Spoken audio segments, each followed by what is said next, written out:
Assalamualaikum warahmatullahi wabarakatuh. Hai, jumpa lagi dengan saya. Pada video kali ini saya akan menjelaskan mengenai media pembelajaran yang telah saya buat dalam bentuk video dan perangkat lain yang saya gunakan, yakni PPT. Nah, untuk soal yang akan kita bahas yakni mengenai himpunan.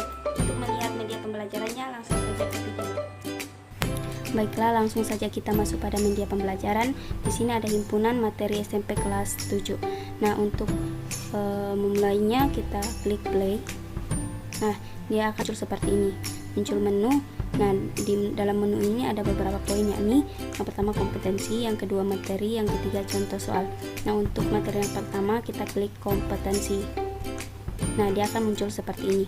Nah, kompetensi dasar di sini terbagi atas dua, yakni yang pertama memahami pengertian dan notasi himpunan, yang kedua menyajikan himpunan dengan diagram pen. Nah, untuk kembali ke menu awal kita klik menu. Nah, dia akan kembali ke menu awal. Nah, yang terus kedua kita masuk kepada materi, klik materi. Nah, dia akan muncul seperti ini. Nah, di sini ada pengertian himpunan. Nah, pengertian himpunan adalah kumpulan objek-objek yang dapat didefinisikan dengan jelas dan terukur sehingga dapat diketahui termasuk atau tidaknya di dalam himpunan tertentu. Jadi, himpunan anggotanya sudah jelas ya, tetapi ada juga yang disebut bukan himpunan. Nah, untuk melanjut ke slide berikutnya kita next. Di sini ada next ya, klik. Nah, di sini ada notasi himpunan. Nah, notasi himpunan itu cara memberi simbol pada suatu himpunan. Dalam matematika, himpunan dinyatakan dengan huruf kapital seperti A, B, C, dan F, G, R. Benda atau objek yang termasuk ke dalam himpunan ditulis dengan menggunakan pasang kurung kurawan yang diberi koma seperti ini. Nah, contoh. Nah, di sini ada tanda back. Untuk kembali ke slide semula, kita klik back. Nah, untuk melanjut ke slide berikutnya itu next.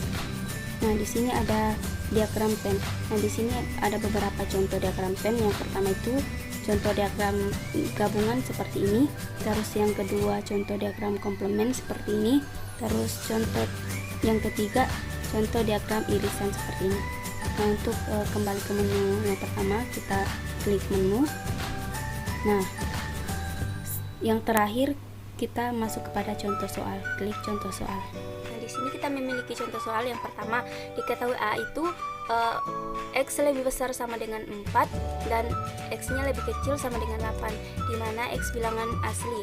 Terus yang B, di mana X lebih besar sama dengan 6 dan X-nya lebih kecil sama dengan 10, di mana X elemen bilangan cacat. Nah, maka tentukan anggota dari A gabung B. Penyelesaiannya itu A, yang A-nya itu kan sudah saya katakan tadi, X-nya lebih besar sama dengan 4 dan X-nya lebih kecil sama dengan 8.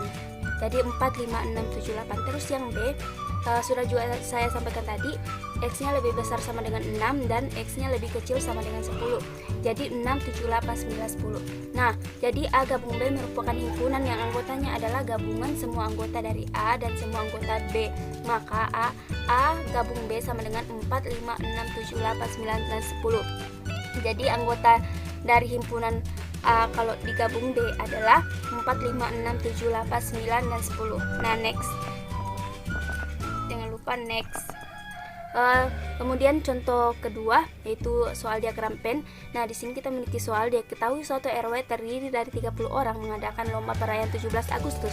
Ada 14 orang yang mengikuti lomba panjat pinang, lalu ada juga 12 orang yang mengikuti lomba tarik tambang, dan sisanya adalah 7 orang yang tidak mengikuti kompetensi apapun. Nah, berapa banyak orang yang mengikuti kedua lomba tersebut? Nah, penyelesaiannya, misalkan X adalah banyaknya warga RW yang mengikuti kedua lomba, maka himpunannya tersebut bisa digambarkan sebagai berikut. Nah, kemudian di sini next, ada next ya. Nah, jadi beginilah diagram pen-nya ya. Begini. Nah, karena jumlah dari semua warga adalah 30 orang, maka 30 sama dengan X plus dalam kurung 14 kurang X plus dalam kurung 12 kurang X plus 7. Jadi 30 sama dengan kita jumlahkan 33 dikurang X. Jadi X sama dengan, kita pindahkan X ke depan, X sama dengan 33 dikurang 30 sama dengan X. Jadi X-nya adalah 3. Jadi banyak warga yang mengikuti kedua lomba adalah 3 orang. Next. Nah, mungkin sampai di sini video kita pada kali ini. Kurang dan lebihnya mohon dimaafkan. Assalamualaikum warahmatullahi wabarakatuh.